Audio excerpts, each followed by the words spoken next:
computer here. So y'all will be spared a shitty PowerPoint presentation. But I am here to talk about furry, because I've been talking about furry for like the past 6 of these things. And you'll excuse me while I try and get my bearings, because I absolutely cannot rehearse things. Alright, I'm trying. So, I'm gonna go back. Alright, so, I'm 13 or 14 years old.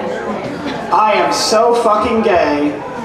And my father has just started taking us to Metropolitan Baptist Church, which is the worst church I've ever experienced. It's larger than the college I went to, and it's for rich white people. And also, apparently, according to the pastor, Martin Luther King hated gays, which isn't historically accurate, but whatever, he's a crazy white guy. Anyway, so I'm 13, I'm in deep denial, and I'm on the internet looking for porn, because I'm 13. And what I end up doing is going to various Disney characters, because human porn is really fucking intimidating, you guys. And so, like, you know, going through the normal pantheon, and I happened to cross this one with Scar fucking this wolf character, and there's no wolf character. I mean, there's Balto, but that's not even Disney, actually. Anyway, the signature in the bottom is Cameron Wolf, and it's got a website for him, so I go to his website, and from there, I discover this whole furry thing. And you know what? It's so much fucking gay sex in this furry thing. I can look at all these pictures, and somehow in my pubescent mind, this is okay, this is not the same as looking at gay porn. And honestly, the weird thing is, flash forward about 10 years or so, and everybody else, all these artists that I've started to watch and love and enjoy over the past decade of being a furry,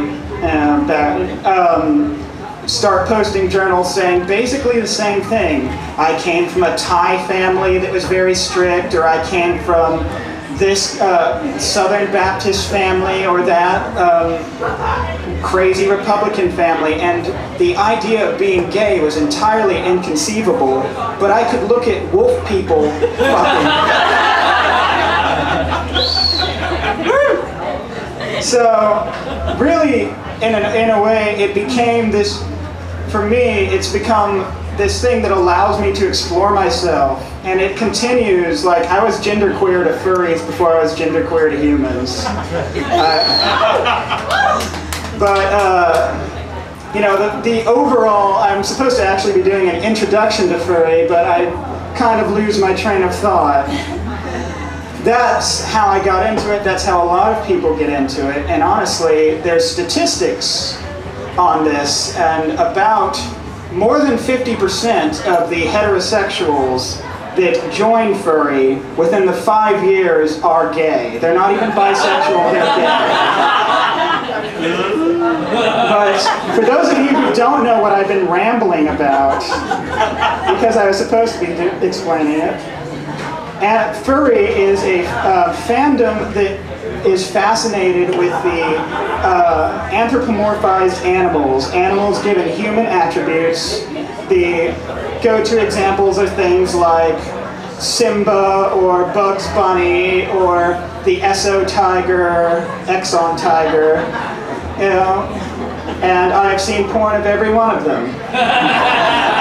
Now, an important caveat is that furry is exactly as sexual as you want it to be, because it's a huge, gigantic, growing fandom that gets larger constantly, and every single person in it comes to it from their own direction.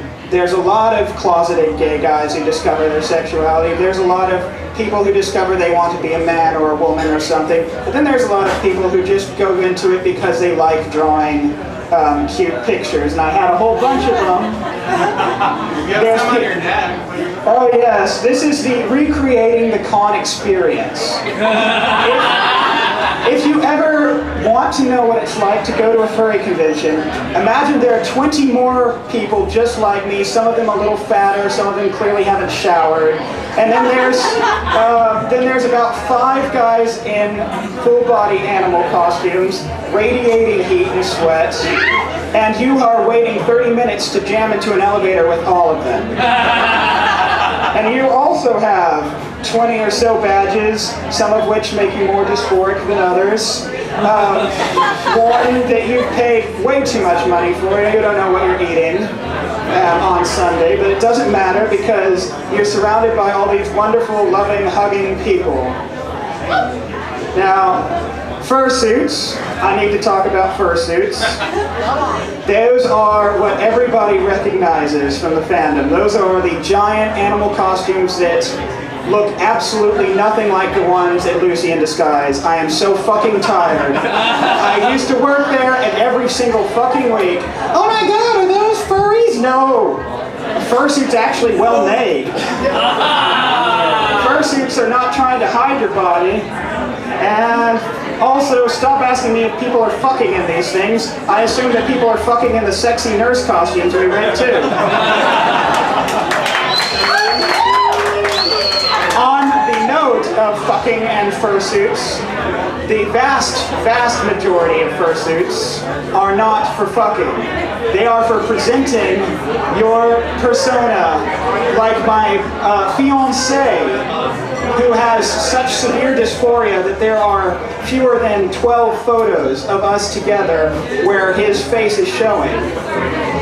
But when he puts on the lion costume, he becomes an entirely different person. He's able to express and be himself. He's able to look in a mirror and enjoy it. He's able to be casual and have conversations and approach people and hug strangers.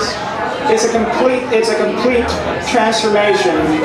And there's a sort of psychology of the mask that people like to talk about when they like to analyze furry.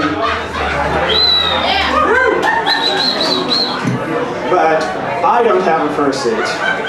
Most people don't have a fursuit because they cost the same as a used car.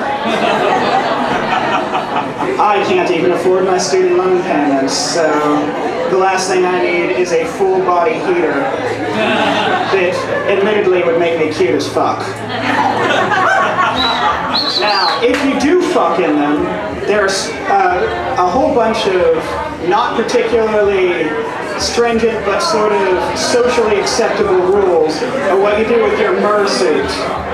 Mersuit is a magic word for when it has special holes cut out and you don't wear that suit in public. Some people have different bodies, so they have a suit that they can fuck in and fill with sweat, and a suit that they can go out in public in and also fill with sweat because goddamn those things are hot. And for some reason, the conventions are in fucking Atlanta in April, and Dallas in July in Pittsburgh. I mean, it's Pittsburgh, but it's still fucking July. I'm kind of rambling. What's in your suitcase? What's in my suitcase? Furry art. I always bring props just in case I need to. Oh yeah. I was going to present you your gift in this and I completely forgot.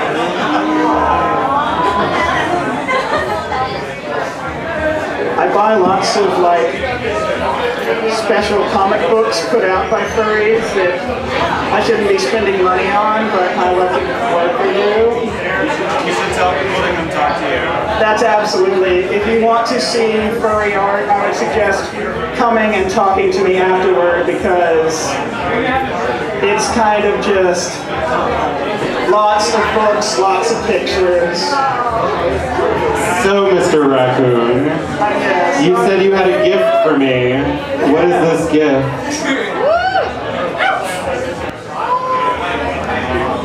A new cake.